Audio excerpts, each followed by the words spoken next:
Dans sa déclaration ce 12 septembre, Maurice Kamto sonne l'alerte dans le viseur Elections Cameroun.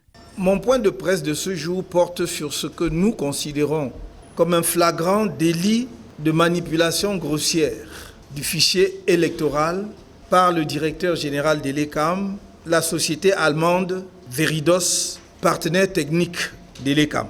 Le président du mouvement pour la renaissance du Cameroun accuse.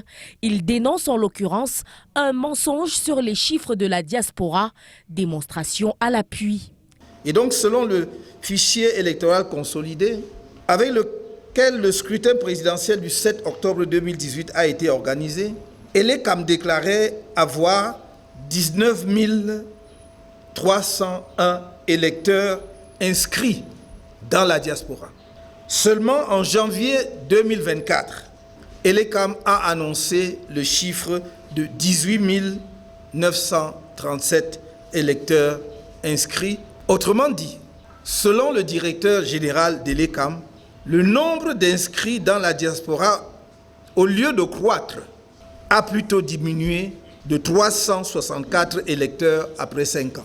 À l'approche de la présidentielle de 2025, le leader politique qui craint un crime contre la démocratie interpelle les membres du pouvoir judiciaire, politique, autorités administratives, forces de sécurité et partenaires à faire chorus afin de faire respecter, à défaut de le réviser, le code électoral. Suivant l'article 80, il a l'obligation, à la fin de chaque année, c'est-à-dire au mois de décembre, de publier la liste de tous les électeurs inscrits.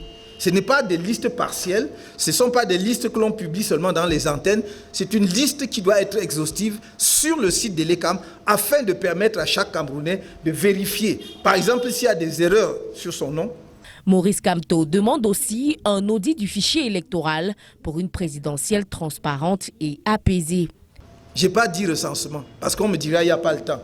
On me dira que ça coûte de l'argent. L'audit du fichier électoral est très simple, très rapide à faire et ça peut se faire en une semaine comme en un mois maximum. Il appelle enfin les citoyens à une vigilance absolue avant, pendant et après le scrutin.